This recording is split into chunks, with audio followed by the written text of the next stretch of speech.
most of the things they've done going to that ZF 8-speed. Obviously, they did some very swanky things with the front end of the truck. Gorgeous front end. Our trucks have been really, really good looking for years. They didn't go changing the chassis, the suspension, the brakes, all of that stayed the same.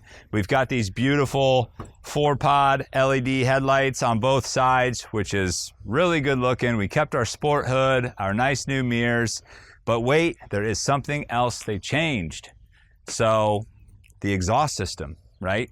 If anybody who's owned trucks, diesel specifically, what is the number one concern today? It's not necessarily horsepower or torque or even engines for that matter. It's the emission system, right? We all get concerned about the emission system. So for 2025, the people who design the exhaust system are actually the people that designed the fuel system. Bosch had a huge hand in setting up the exhaust on this truck. Why does that matter? Well, they know what they're pumping into the truck. Now they also know how they're going to clean it and extract all the pollutants that come out of the truck. And so this truck has a very new sophisticated exhaust system. The first catalytic converter, the SCR, is bolted to the turbo. They call that an engine mount catalytic converter, where before there used to be a traditional downpipe, which most guys that are familiar with this engine, they're familiar with that. And it would go then into a catalytic converter, then into the DPF, then out the tailpipe. What was happening? Well, cold starts, when these trucks are producing a lot of carbon, they were clogging up that filter because it wasn't getting the catalytic converter hot enough to burn off all the carbon. So what do?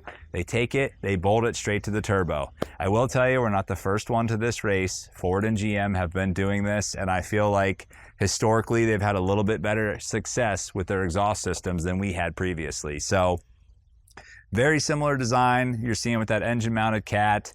It's got DEF injectors. Apparently now there's a diesel injector in that exhaust system, which is also great. It doesn't have to run diesel through the engine to get it on the exhaust to cook off everything and keep you from going into a full regen. I will say from personal experience, I've taken one of these and I've just jammed it with nothing but remote starts, with nothing but city driving, and the highest I've got on my DPF gauge is 20%, and as soon as I get out on any type of open road, it drops back down to 0%. So very, very good news with that exhaust system. I really think we're gonna see some success there.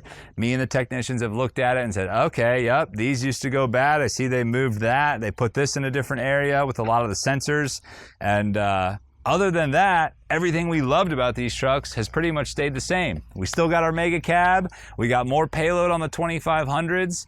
Everything has 1,075 foot-pounds of torque and 430 horsepower. And the drivability with that power and that transmission, this truck, if you get in it and hit that pedal, you're going to see the traction control light flashing at you because you are literally spinning those rear tires, which is just not something we were really used to on the Cummins before, unless you deleted it. But let's face it, the days of deleting, it's very rare, it's expensive, and it's also a pain in the butt to get rid of that truck. If you delete it, no longer will you feel the need to delete your truck. Better exhaust system, better performance, better towing. You can leave this thing alone and just love everything about it and keep your full factory warranty intact. So if you've been a little bit curious as to what all they changed on these trucks and did they get rid of anything we loved? No, they kept everything we loved. They polished up the things that needed polished. But all in all, I feel like we just have that 2019 through 24, but it's been perfected. So we've been selling these trucks like crazy. We still pay top dollar for 2019 through 2024 trucks. They're still fantastic trucks, but there is definitely some noticeable improvements. There's a lot of reasons why I would upgrade from a 19 through a 24 or even older than that and go to one of these trucks.